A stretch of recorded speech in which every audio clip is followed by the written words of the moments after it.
नमस्कार मित्रों, आपका फिर एक बार स्वागत है आपके अपने YouTube चैनल फैक्ट एनिमेशन में।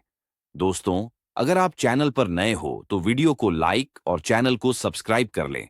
आपको हमारे चैनल पर ऐसे ही रोमांचक स्टोरी मिलती रहेंगी। चलिए, देरी न करते हुए वीडियो को स्टार्ट करते हैं। मित्रों, आज की कहानी है चोर के घर में चोरी। ब्रिजपुर गांव की सीमा पर एक पुरानी हवेली खंडहर में तब्दील हो चुकी थी। एक जमाना था जब वहां के मालिक कुंदन लाल का रौब पूरे इलाके में चलता था। कुंदन लाल कोई आम आदमी नहीं, बल्कि शहर का सबसे शातिर चोर था। उसके पास बेशुमार दौलत थी, सोना, चांदी, हीरे, जवाहरात, जो उसने वर्षों की चोरी में बटोरे थे। लेकिन एक दिन वो अचानक गायब हो गया। कुछ कहते थे पुलिस ने मार गिराया, कुछ कहते थे वो विदेश भाग गया। हवेली वीरान हो गई, लेकिन गांव में ये अफवाह फैली रही कि कुंदनलाल ने अपनी सारी दौलत हवेली में ही कहीं छिपा रखी थी। रंजीत, शहर का एक चालाक लेकिन नौसिखिया चोर, इस कहानी को सुनते ही ललचा गया। अगर ये सच है तो मैं एक ही रात में करोड़पति बन सकता हूं, उसने सोचा। रंजीत ने पूरी योजना बनाई। हवेली के चारों ओर घूमकर देखा, रास्ते की कठिनाइयों को समझा, और फिर एक रात वो साजो सामान लेकर हवेली की ओर निकल पड़ा। उसकी जेब में टॉर्च, रॉड, रस्सी और एक नक्शा था जो उसने पुराने अखबारों और स्थानीय कहानियों से तैयार किया था। रात के लगभग 2 बजे जब वह हवेली के अंदर घुसा तो उसे एक हल्की सी आवाज सुनाई दी, जैसे कोई खांस रहा हो। रंजीत का दिल धक धक करने लगा। यहां तो कोई नहीं होना चाहिए था। वो धीरे धीरे आगे बढ़ा, हर कदम पर सावधानी बरतते हुए। लेकिन जैसे ही वह पुराने तहखाने की सीढ़ियों की ओर बढ़ा, अचानक उसके पीछे किसी ने फुसफुसाकर कहा, बहुत दिनों बाद कोई आया है।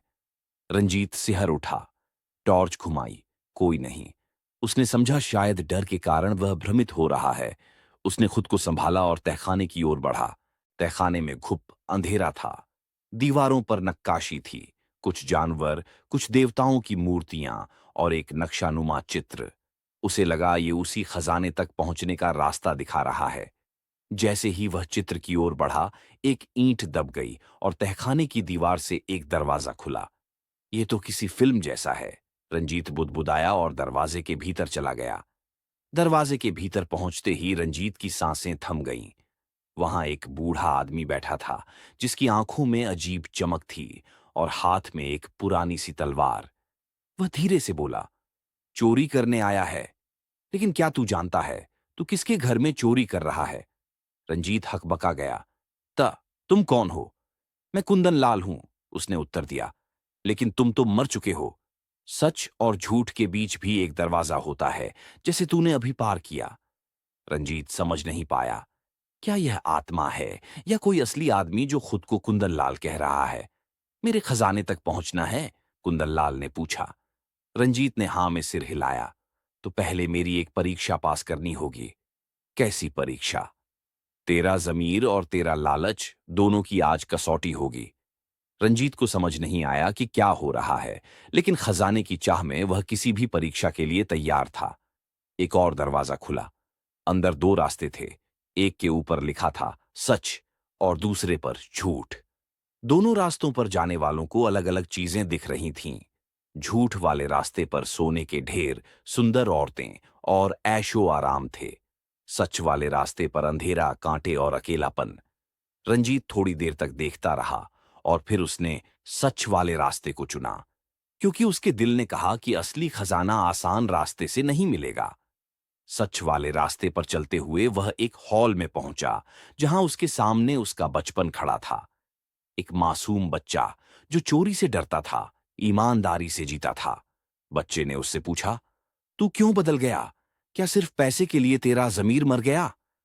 रंजीत को अपनी मां याद आ गई, जिसने ईमानदारी से जीना सिखाया था। उसने खुद से कहा, अगर ये खजाना मेरे अतीत को पूरी तरह खत्म कर देगा तो इसकी कोई कीमत नहीं। अब एक आखिरी कमरा बचा था। कमरे में एक बड़ी संदूक रखी थी, जो पूरी तरह से हीरे जवाहरात से भरी थी। उसके ऊपर एक पर्ची रखी थी, अगर तू इसे लेता है तो तेरा दिल हमेशा डर से भरा रहेगा। अगर छोड़ता है तो जिंदगी में सच्चा चैन मिलेगा। रंजीत कांप गया।